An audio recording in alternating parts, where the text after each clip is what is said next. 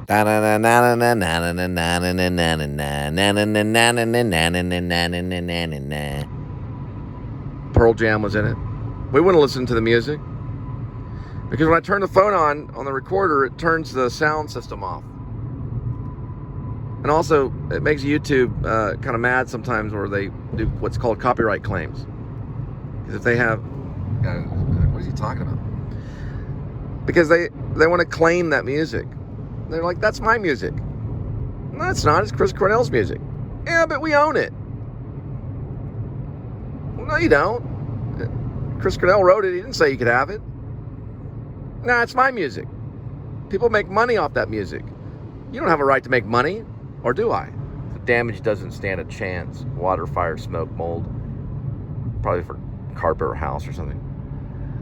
And I have the right to own that music and make a lot of money with it. Just like David Bowie owned like everything, right? David Bowie owned all kinds of songs.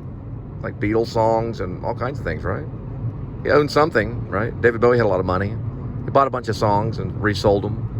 So why can't I have Chris Cornell's music? That's why you get a copyright claim on your YouTube. It says, this belongs to whatever records, right? Blah, blah, blah records, right?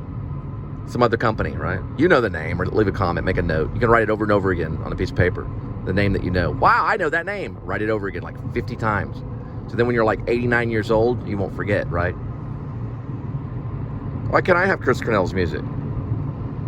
Right?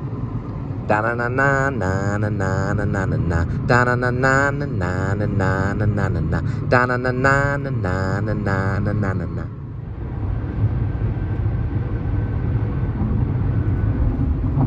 What the hell does it do that? I'm trying to figure out why it does that. There we go. It's pretty interesting. And the song Seasons by Chris Cornell is probably one of the most ingenious songs that's ever been created on this planet. I think the reason why is because he found two different things at the same time. I think the reason why is because he found two different things at the same time. Two addictive things that went on in that song. One was a consistent riff, like picking, that was very attractive to listen to, that would hold you throughout the entire song.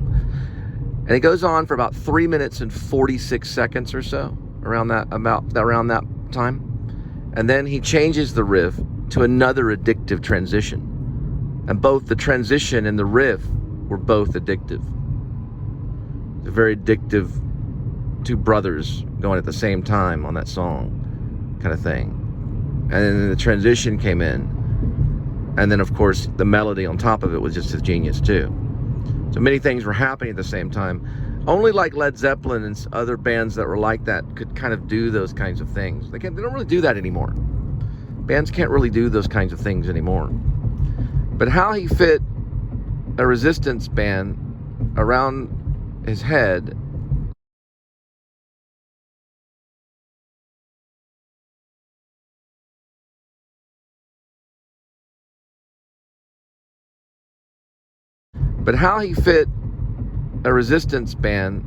around his head to choke him to death, I don't know.